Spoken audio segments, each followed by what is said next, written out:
Hey up pond lovers, so yeah, today we are tackling some of the pipe work on this grow on tank. Don't know if I'm going to be able to get it all finished today, but we'll get as much done as we can. As you saw by the thumbnail, it used to be an absolute mess. Well, I've just cleaned all the area, ready to go. Let's get some bits out and start crack-a-lacking, I guess. So yeah, I think first I'm going to tackle plumbing the easy pod in, get that connected to the bottom drain, and get all the waste and exits and everything all sorted on that. Firstly, I need to get that cut to go in there. Still not sure if the easy pod is too high for the pond. It's a good 2 inches above the actual pond itself, and the water level is going to be sort of this brick here. Never had an easy pod before, first time, so guesswork. I'm going to see if I can look online and find out what the water level should be. I've got a couple of slabs and a couple of bricks under here, so I can raise it or lower it if I need to. So let me do some homework and snap back to you in a second.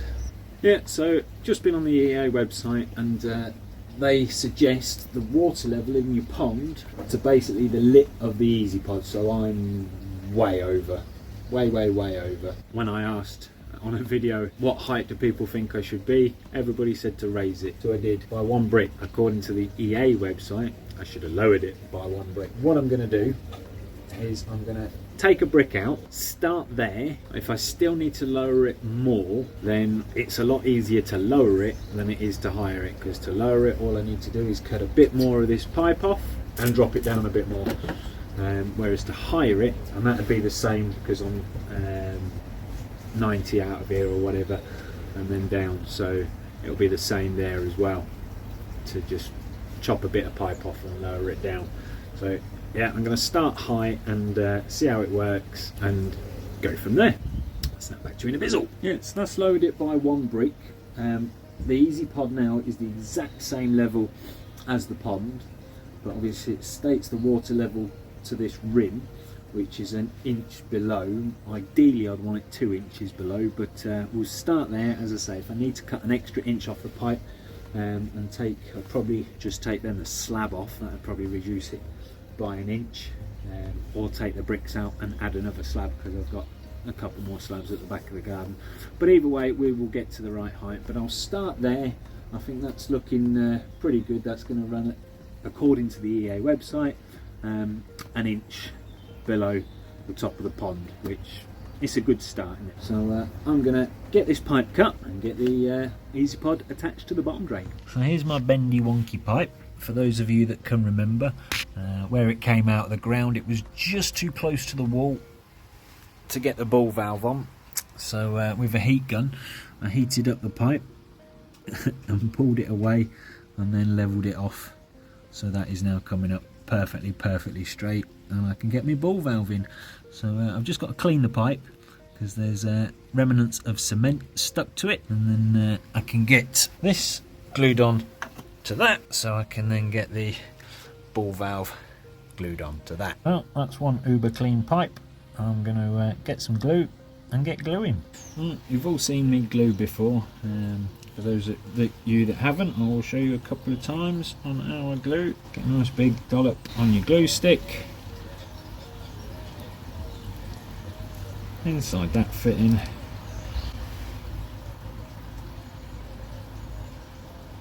All the way around the edge of that one,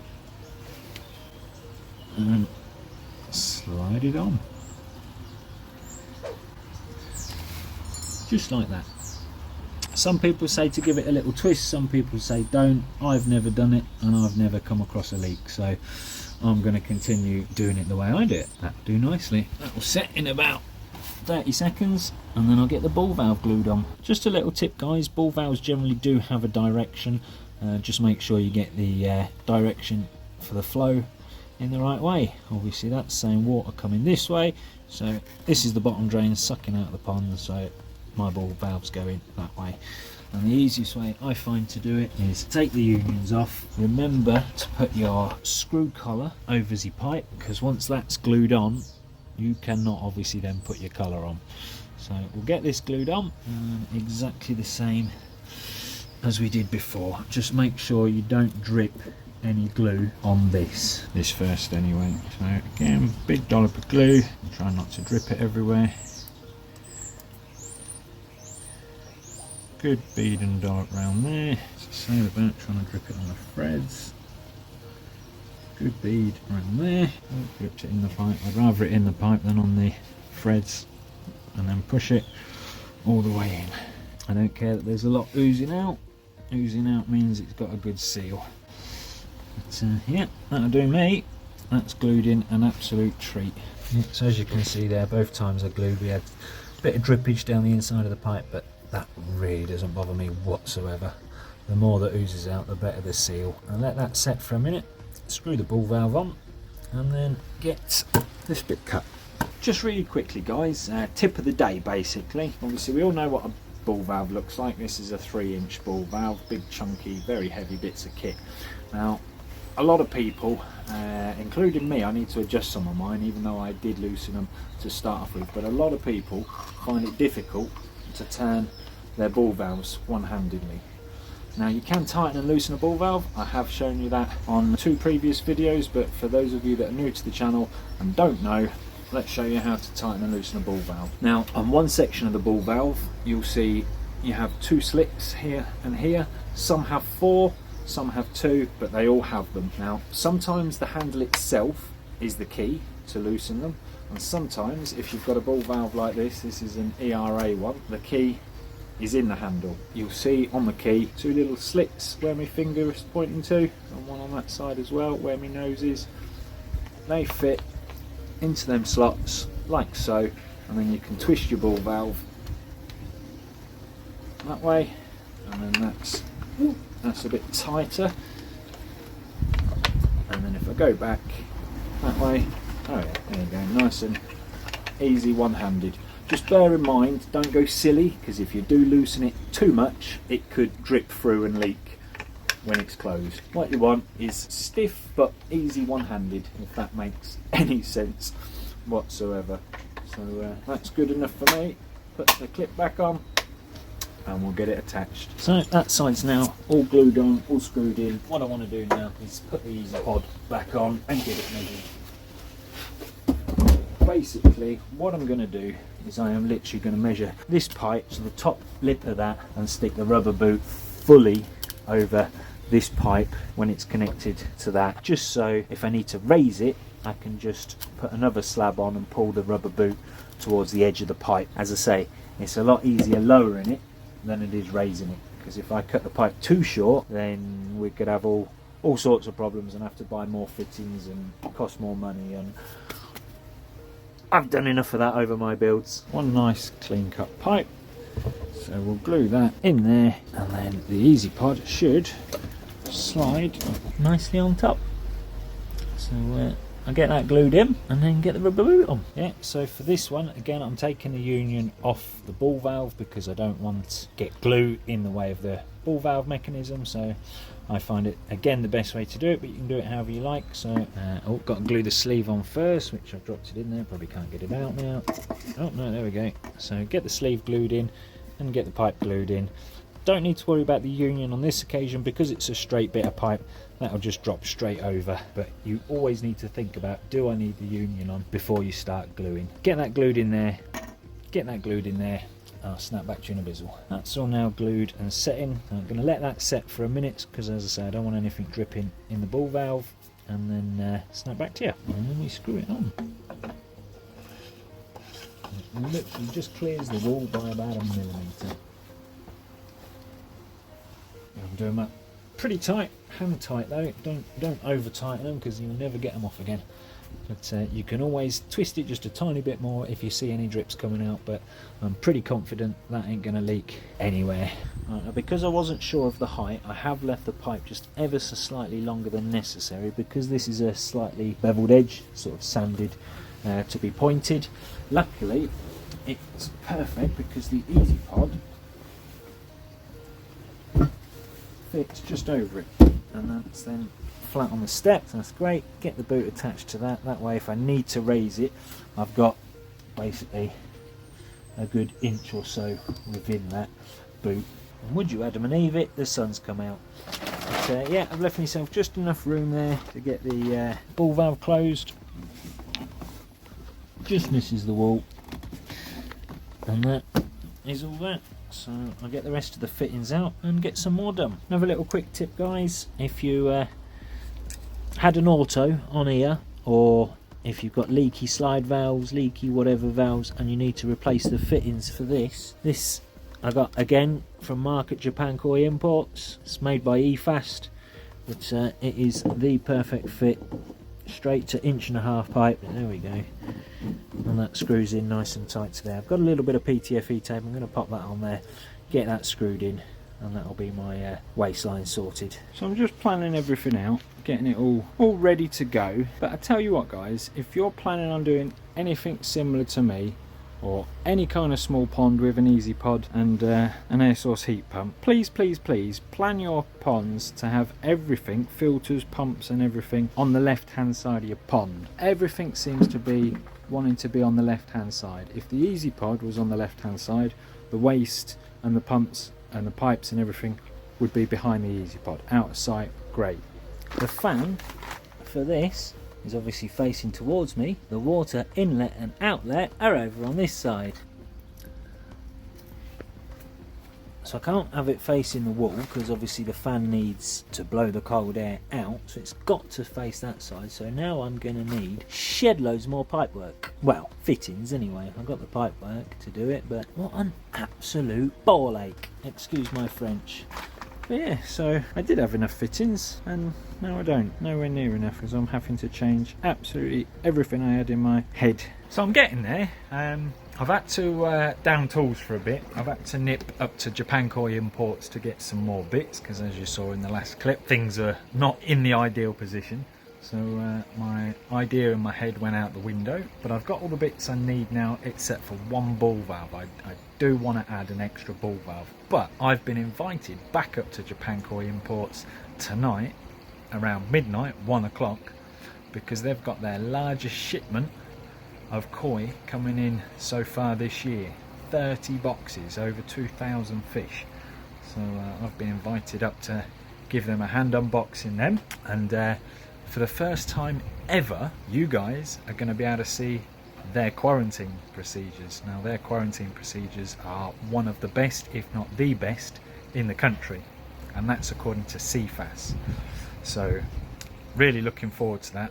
I've peeked inside their quarantines, but I've never been in and had a good look around. So yeah, tune back in next week for that one. But in regards to the pipe work, as I say, I'm getting there. Oh, not only did I have to down tools because of that blimmin' heron 3 times today. He's landed in my garden while I'm out here. Bloody cheeky bugger.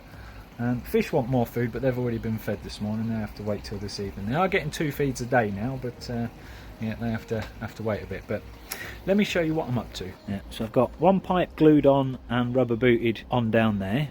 I'm just about to start the next one with that. I've got that bit now glued on there. I'm just getting a couple of bits on that can't really be positioned, and then I can work out the pipe work and everything that I'm doing. But what I want is one extra valve in this line coming up to the Tempest, just so I can regulate the flow, although there's going to be a valve either side of the pump, so I can easily disconnect the pump without losing a lot of water, because a pond this small, losing any water means a bloody big top up. Every time I drop the easy pod, I assume that's going to go down by a good sort of 6-7 inches. We don't want, if I ever have to do anything to the pump or anything, I don't really want to be losing any water. So ball valve either side of the pump, that's not glued on yet. T going in the line down the bottom there, some into there, and then obviously the rest up there. I've got all my bits. I've just been down to Japan Koi Imports there in the house at the minute, but yeah, I'm just going to show you how I put the PTFE tape on these, because there is a right and a wrong way to do it. And obviously we saw in the previous video that this came with its own PTFE tape, and it's not too bad of quality, so I am using theirs. Save getting mine at the back of the cupboard some time, because I don't actually do a lot of plumbing work. I try not to, so yeah, I don't often use it. So I'm gonna put you on the tripod again and show you how we put PTFE tape on. So as I was saying, there is a right and a wrong way to do this. What you have to remember is which way does it screw in. I've seen a lot of people put the PTFE tape on backwards, and that affects it when it screws in. What you're looking for is obviously that screws that way, so you want the end of the tape to come round this way, or you want the tape to go round this way, so when you're screwing it in, it doesn't unravel the tape, if that makes sense. Because if the lip was coming that way, as you're twisting this, the lip that's going around there is going to catch on the side of the air source heat pump and start unraveling itself. I'll just double check one more time. So that's going that way, so I want the lip to come up that way. So a bit fiddly with the camera in the way, but so hold the PTFE tape with your finger, try and make it as tight as you can. He says, kind of need free hands for this. Doesn't need to be that neat, but all you've got to try and make sure is that the PTFE tape doesn't go over and block the water flow. So basically what I mean by that is you don't want it up there. Yeah. So try and keep your PTFE tape in the threads. That's where you want it. There we go, now we're away.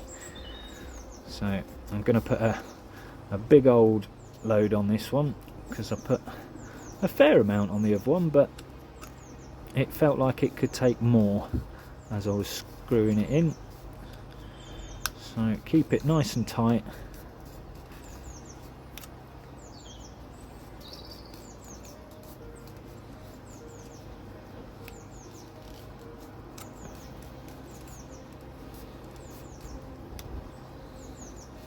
I reckon about that much. Once you're happy, all I do is keep it tight and just pull it until it snaps. Straighten it all up. There we go. Oh, that feels a lot better on this one. And now you can see, because the thread, and bring it back up, because the thread is ending this way, as it's screwing in, it's not unraveling. If the thread was going that way, the friction against each other would start to unravel it. Hope that makes sense. And there we have it. A nice tight fit. But yeah, it's typical British weather. I keep coming back in the pagoda to do the filming because the wind has picked up something rotten. It's raining again. I'm doing this in the rain at the minute. Luckily, obviously, the pond itself is under cover. I'm gonna keep pottering about, get as much of this done today as I can. I don't think I'm going to get it done today because it really does keep being it down at some points, but I will show you how much I get done today and snap back to you all in a bizzle. What I need to do is to finish it off, get the pump that I am putting on this out of the vat. We're losing the light now. It looks like it's absolutely going to tip it down again. The wind's picking up, the temperature's dropped, so it might be a bit of a storm on the way, but let's spin you around and show you what I've got up to and what I've done. So as we saw before, the bottom drain comes up straight into the easy pod. From the easy pod, it's coming out rubber boot onto a 90. That's all glued and ready to push all the way back in once the glue's fully set. That's going to come down into a ball valve, into another 90, into the pump. Not that pump, that's the one I'm borrowing to keep my vat going. From the pump, it's going to go through another ball valve, across there, into that 90 down there, behind the pipe. From that 90, it'll go into the T. The T brings it round into there. Yes, I have cheated. I've got some flexi hose. Might be temporary, might be permanent. We'll see how it goes, but with the little room I've got to try and get pipe work all through these gaps and whatnot, it was looking a bit tricky, so that's one of the reasons I went back to Japan Koi Imports to get some fittings for a hose tail on there and a few other bits and bobs, a few more 90s and whatnot. So yeah, that goes round the back now, and there is enough room for that to sit behind this pipe.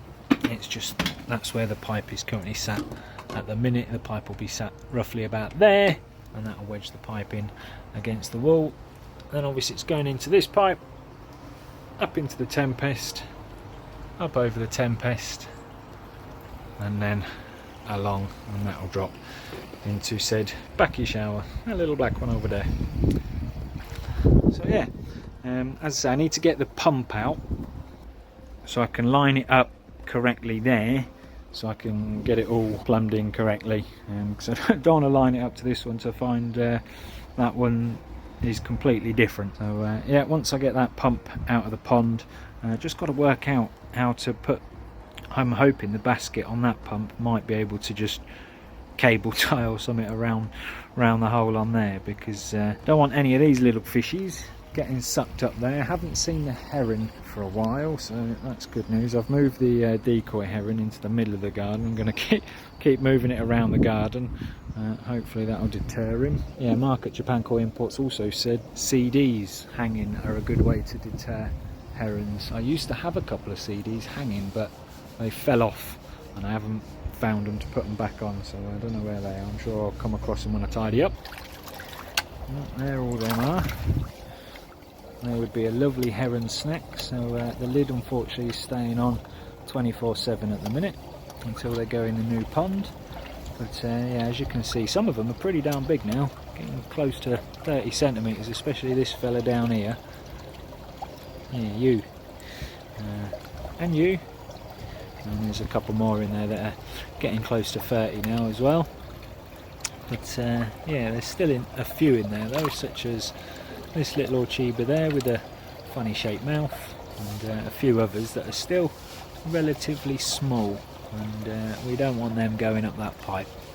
But as you can see, there are some absolutely corking fish. Oh look, here's one of my spawning, look. There's at least 3 in there I know of that managed to survive the cooking and the heron attack that they had, bless them. But there might be more, But yeah, there are some absolutely crackers in there, it really is. Can't wait to get these out and have a proper look. There's certainly a couple in there that's going to be gracing my main pond. I'm not even going to walk away and leave that up, because it'd just be my luck. I turn my back and he'll show up. I can't believe the amount of times you scare them off and then 10 minutes later they're back again. As soon as you turn your back. That's where I'm leaving that until I can get that pump out of there and on here. And the main fish are doing alright as well, as it's the end of the day. They can have their last feed of the day.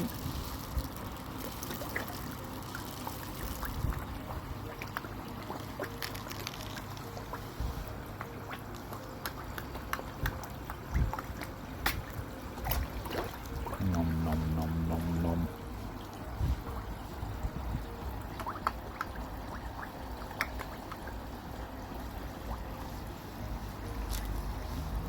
I'll give a bit to these guys in the net as well. Ooh, golden corn. There he is. He ain't grown much, has he? Still the smallest in the pond, I think. And even that little kahaku that was half his size, I think, has overtaken him. Where'd he go? Hiding under the beam. Yeah. A little kahaku down there is now bigger than the golden corn. But yeah, I'm sure one day he'll grow. Don't care if it's not a big fish, as long as he continues keeping a great body shape and a good skin quality. Yeah, he was from the Newark show, not last year, but the year before. So he's Sansai now. No, he'll be Sansai this year, this summer. Oh, bless him. It's tiny. But yeah, I'm going to feed these guys as well. Have to move my heron protection. Tell you what, if you are battling with a heron, I know not everyone likes nets, but it's the only way to save your fish. Bit of food there, flick it in. It really is the only way for 100% protection, and even then, if they really, really want to find a way in, they probably can. A little bit more. I bet you guys have forgotten what fish are in there. There's one in there that's huge. Huge. Well, say huge, he's well over 30 centimetres. But I think they all are now in there, but one of them's just got a massive body. And I'll go feed the fry as well while I'm at it. You can have little bit of this, and then we'll get some of their smaller pellets. I like doing that in here. Put some big pellets in and then some small pellets. That way the bigger fish chow down on them and soak me in the process.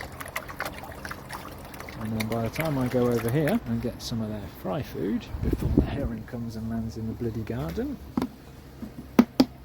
This is not Takazumi in this box anymore. It's a mix of Takazumi, Japan Koi Imports and Kweni Koi. I can polish off the rest of that. That way the big fish have got a mouthful now, so it gives the little ones a little chance to come up and get some. Good way to do it if you've got a vat full of mixed size fish. Chuck in the big pellets first, get the big ones to have a mouthful, and the little ones can have a look in. That won't take them long to polish off that. Yeah, I've also sorted out a lot of the bonsais that I'm taking up to the show on Saturday. There's a lot of room left in these trays, and that's because there's a fair few in there. I've left them in there a bit longer because obviously it's warmer in there, and as you can see, them ones have all leafed out nicely because of how warm it is in there, whereas some of these, them ones that we just looked at were snakebark maples, and so is this one, but because it's a lot colder out here, they're not leafing out as quick, so I might do some swapsies and swap some of them over. None of the oaks have leafed out yet, although I think this one's just starting to here. But, yeah, still going to take a few oaks because oak is a lot of people's favourite bonsai, including myself. Actually, should be a good day. And I'm going to have a great evening over at Japan Koi Imports. They reckon the shipment's going to arrive between sort of 12 and 1 o'clock. Well, it's a 45-minute drive for me, so leave here. Well, they're going to message me when it's about an hour away, and I leave here. God knows how long it's going to take to unload all them, and then drive back at stupid o'clock in the morning. But yeah, good 2,000 fish, should be fun. Hopefully I get some great footage for you guys. I've planned what I'm taking. I'm going to power up and charge my torch now for a couple of hours. Not my handheld torch, my phone torch, and put my polarizer on as well, and that way you'll be able to see the fish a bit better. Anyway, should be able to get the pipe work hopefully finished this week. I just need a couple of hours where I can get the pump out of the pond, get the last bit done. I mean, a bit of gluing to do, but all the thinking's done now, so it's literally just measure, cut, glue. Measure twice, cut once, and glue. All good in the hood, as they say. If anybody's in the market for an EasyPod Auto, I've got one, and it's going cheap, so if anybody would like an EasyPod Auto, let me know. And if you can't remember, I took it off the EasyPod that Dave gave me because it was an auto and I wanted it gravity fed, and you can't have an auto on a gravity fed EasyPod, I'm pretty sure. So I had to take it off, so if anybody wants one, let me know. And if you want to see how to convert an EasyPod from pump fed to gravity fed, check out that video up there. And on that note, guys, thanks all for watching. Like the video if you haven't already. I'm going to go get ready and have a nap to go to Japan Koi Imports later, and we'll catch you on the next one.